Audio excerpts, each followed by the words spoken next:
సింహరాశి వారికి ఈ వారం మిశ్రమ ఫలితాలు గోచరిస్తోంది.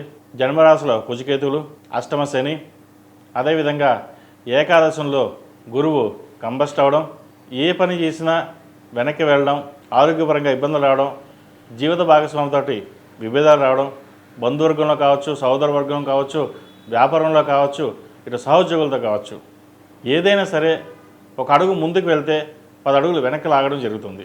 మనం ఒక మంచి మాట చెప్తే అది వక్రించే విధంగా ఎదురు మనకే ఇబ్బందికరమైన వాతావరణం నెలకొంటుంది.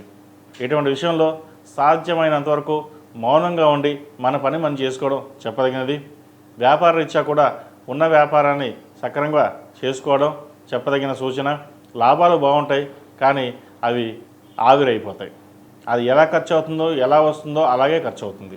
కాబట్టి డబ్బు విషయంలో కొన్ని జాగ్రత్తలు వహించాలి. ఎవరికైనా డబ్బు అప్పుగా ఇస్తే అవి తిరిగి రాకపోగా మళ్ళీ మనకి ఇబ్బంది పడే విధంగా ఉంటుంది.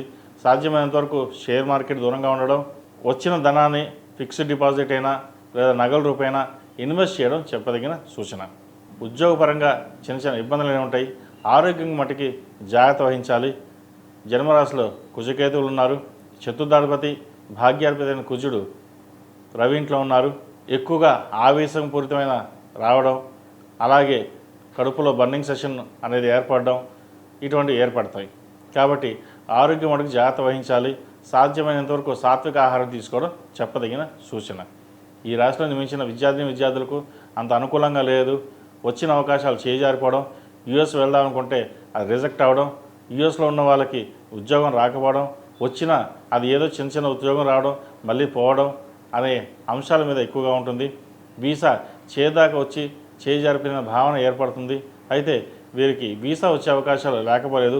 ప్రస్తుతం ఈ వారం వీరికి బాగోలేదు కాబట్టి శనికి తైలాభిషేకం చేయడం, సుబ్రహ్మణ్య స్వామికి అభిషేకాలు చేయడం చెప్పదగిన సూచన.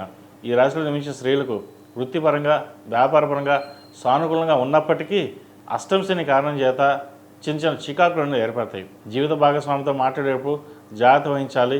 చిన్న చిన్న మాట పట్టింపులు వచ్చే అవకాశం ఉంది. కొత్తగా పెళ్ళైన జంటలు అయితే మటుకి మరీ జాగ్రత్త వహించాలి.